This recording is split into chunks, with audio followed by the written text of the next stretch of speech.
আল্লাহ পাক যাকে দয়া করেন, রহমত করেন, রক্ষা করেন, পৃথিবীর কেউ তার কোনো করতে পারে না। আল্লাহর এই হুকুম বলা হয় যে এই গুহার মুখের মধ্যে ওই মাকড়সায় জাল বুনছে, জঙ্গলি কবুতরে ডিম পারছে। তো কোরাইশের বড় বড় নেতারা গেছে যে আহাম্মক কি তুমি, এটার ভিতরে মানুষ থাকলে তো ওই মাকড়সার জালের ইয়ারা সিরাতা নইলে, আর কবুতরে ডিম পারে জালটা পুরা নইলে একটু শক্ত হইলে না, আর পরে ডিম পারে, এই তো হইতেই পারে না। এটার ভিতরে আল্লাহ তাকে রক্ষা করবেন, বাঁচাইবেন, এই যে হেকমত পরীক্ষা। আল্লাহু আকবার।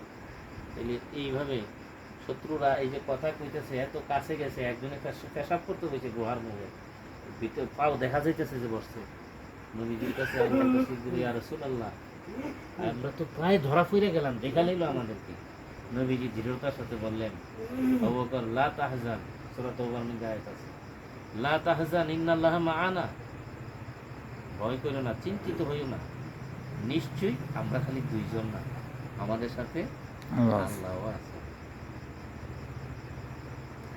এই আবু বকর সিদ্দিক রাদিয়াল্লাহু তাআলা আনহুর এই পরীক্ষা, এটাকে গভীরভাবে মূল্যায়ন করে মনের মধ্যে আনি। মাহফিলটা শুধু হুজুরের না, এই এলাকায় যারা আছেন যে তরিকা বুঝেন, আপনি মৃত্যুর পরে ওই রকমই পাবেন। আপনি যদি রুহামাও বাইনা হুমের সিফাত আপনার মনের মধ্যে ঢুকত, তাহলে আরে হুজুর আসবে এমুক মাহফিলে আমারে জানাইছে, তা আমার দায়িত্ব এখানে যারা আছে তাদের সবাই আমি জানাবো, এবং সম্ভবত সবাই নিয়ে মাহফিলে যাবে, উদ্যোগ নেবে।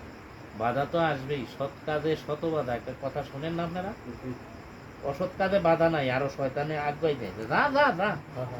আর ভালো কাজ যেটা সৎ কাজ, এটার মধ্যে অনেক বাধা আসবে, বাধা ডিঙ্গেই তো যাইতে হবে।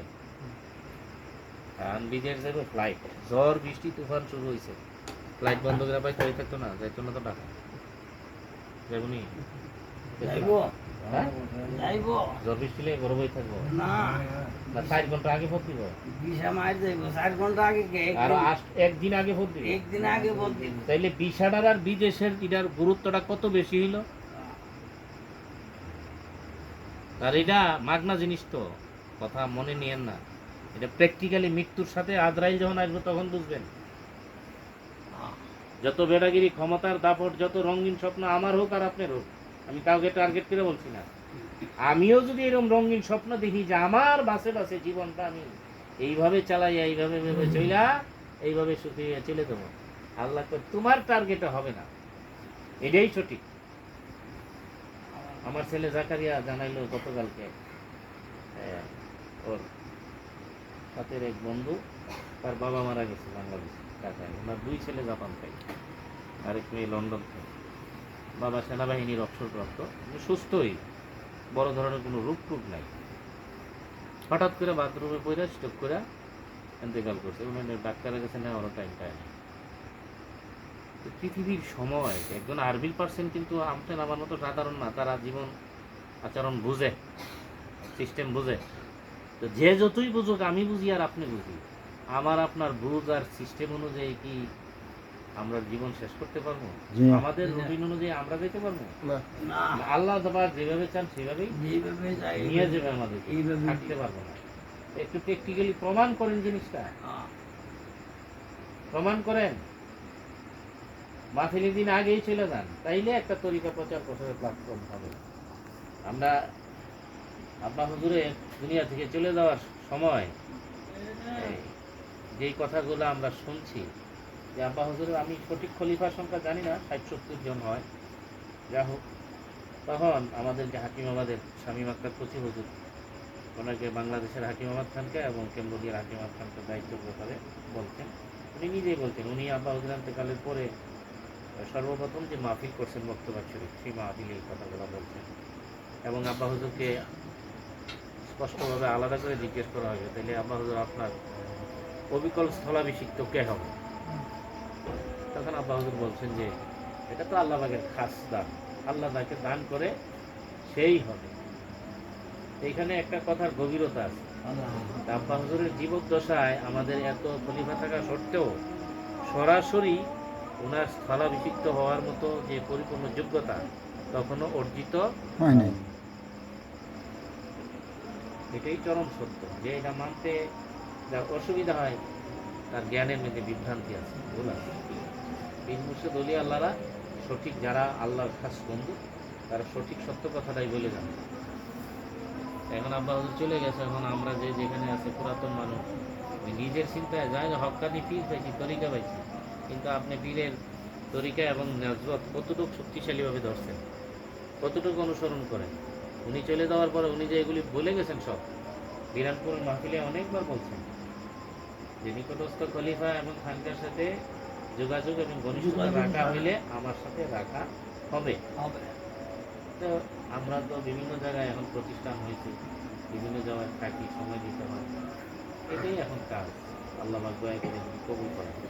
এখানে আমরা আসি কষ্ট করে, এখানে যারা আপনারা আছেন আগে থেকে জানানো হয়, তো জানেন। নিজে তো যাবেন, নিজের আত্মীয় স্বজন বন্ধু বান্ধব প্রতিবেশী সবারই নিয়ে যাবেন, সেইটাও না তাহলে নিজেই কোনো রকম মাহফিলের একটু আগে যাবেন, আশেপাশে কেউ যাইতে পারে কিনা, অসুস্থ কিনা, বা সবাই খবরটা পাইলো কিনা। এই যে রোহামা ও বাইনাহুম, যে পরস্পরের প্রতি আমরা সহানুভূতিশীল, এই গুণটা পুরোপুরি হচ্ছে না। হিম্মত নেন। আরে এক সারা জীবনে তো কাজ করছেন, কম করছি আপনি আমি দুনিয়াদারি কাজ, যে যেই পেশা কম করছি নাকি? করতে করতে কি সব মিটছে না এখনো? তাইলে এখন একটা খাঁটি নিয়ত করেন, মাহফিল যেদিন আমাদের খানকার পাশে ওই দিন আর কাজ করবো না, দোকানদারি হোক, কৃষি হোক, যেটাই হোক, একদিনের জন্য এটা বন্ধ করা যায় নাই না। একদিনের জন্য বন্ধ হইলে সকাল সকাল গেলেন, খানকাটা ঝাড়ু দিলেন, পরিষ্কার করলেন, টুকটাক করতে থাকলে কি শুনতে হয়, করতে হয়, সবারে জানাইলেন। এটা একটা ধ্যান, এটা একটা থিম লাগে, চিন্তা ভাবনা লাগে, একটা টার্গেট লাগে আগের দিন থেকে, তাইলে যেতে পারবেন। টুকটাক ছোটোখাটো বাধা বিপত্তি আসলে মনে করুন যেটা আপনার জন্য পরীক্ষা। পরীক্ষা মানে শয়তান বিপরীত দিক থেকে আক্রমণ করতেছে যাতে না যেতে পারে। শয়তানের কাজ এইটা, জাকিরিনদের কাছে যেতে নেয়, কারণ তাদের কাছে গেলে আল্লাহর রহমত পাওয়া যায়। আল্লাহ বলে দিয়েছেন পৃথিবীতে আমার রহমতের স্টেশন হলো মহসিনিন বান্দা যারা। কোরআনের আয়াত, ইন্না রাহমাতাল্লাহি কারীবুম মিনাল মুহসিনিন, নিশ্চয়ই আমার রহমত আমার মুহসিনিন বান্দাদের নিকটবর্তী। আল্লাহ পাক যেটা বলছেন এটাই তো চরম সত্য। হ্যাঁ, কোনো মসজিদ, মাদ্রাসা, ইমাম, খতিব, ওয়াইজিন, বক্তা তাদের কথা তো বলেন নাই, যেখানে আল্লাহ নিশ্চয়তা দিয়েছেন যে ইন্না রাহমাতাল্লাহি, নিশ্চয়ই আমার রহমত করিবুম মিনাল মুহসিনিন, করিব মানে নিকটবর্তী, কাছাকাছি আমার মুহসিনিন বান্দাদের কাছে। আর মুহসিনিন বান্দা যারা হয়েছেন তারা পৃথিবীর এই মানুষের কাছে লোভ লালসা, টাকা পয়সা, হাদিয়া, নজরানা তো হবে, এগুলির দিকে খেয়াল করেন নাকি? হ্যাঁ? এলে এই সিস্টেম আমাদের মহান মুর্শিদ আল্লামা মামুনুর রশিদ রহমতুল্লাহ আলাই, এটা অবিকল নবী পাক সাল্লাল্লাহু আলাইহি সাল্লামের পূর্ণ সুন্নতের অনুসরণ। সারা জীবন আমরা দেখছি, যারা গেছেন আপনারাও দেখছেন না, যে হাদিয়া, তহফা, নজরানা এগুলির দিকে কোনো ভ্রুক্ষেপই করতেন না। বার্ষিক হোক, মাসিক হোক, যে কোনো মাহফিল, যে কোনো কাজ করতেন, কোনো চান্দা ধান্দা, রুমাল টুমাল পাঠানো, কোনো বক্তাকে বসাই দেওয়া, কে কত দিব না দিব মারহাবা, এগুলি ছিল? আলহামদুলিল্লাহ আমাদের এখানে এগুলি নাই, এগুলো আমরা করি না। যদি কেউ করে থাকে সেটা তার ব্যক্তিগত দোষ ত্রুটি। সেখানে এখন 3 বছর চলে গেলে তো চেইন অফ কমান্ড তো হয়ে যায়, বন্ধ হয়ে যায়। চেইন অফ কমান্ড বুঝেন? এখন পীর মুর্শিদ ইন্তেকাল করছেন, তো এখন তো আল্লাহ পাক দয়া করে যাদেরকে তৌফিক দেন আর কি, দয়া করে আল্লাহ যাদেরকে তৌফিক দেন, এই তারাই নফসানিয়া থেকে, কুপ্রবৃত্তির আক্রমণ থেকে, লোভ থেকে বেঁচে থাকে। এটা খুব একটা কঠিন অবস্থা। কেন?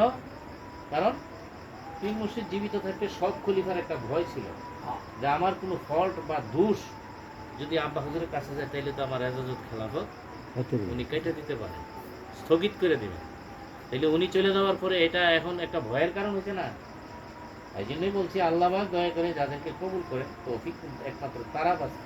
ইল্লামার রহিমার ওমা ওয়ারিউন নাফসা ইন্না নাফসা লা আমারাতুম বিসু ইল্লামার রহিমার রব্বি, 13 প্রশ্ন যেটা বলছিলাম সেটা যে আল্লাহ পাক দয়া করে যাদেরকে কবুল করেন, এরকম লোভ লালসা, হিংসা, বিদ্বেষ আর মুরিদান বেশি হোক, খলিফা বেশি হোক, তাইলে কি মানুষ ভালো হবে?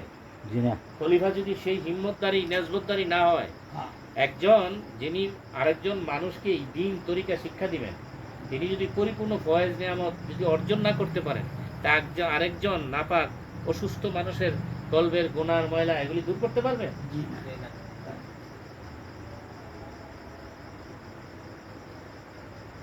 সেটাই তো পীর মুর্শিদের মূল কাজটাই তো এটা, মানুষের মুর্দা কলবকে জিন্দা করে দেওয়া, কলবের গুনার নাপাকি ময়লা দূর করে দেওয়া, কলকে সালিম করে দেওয়া, নফসকে মুতমাইন করে দেওয়া।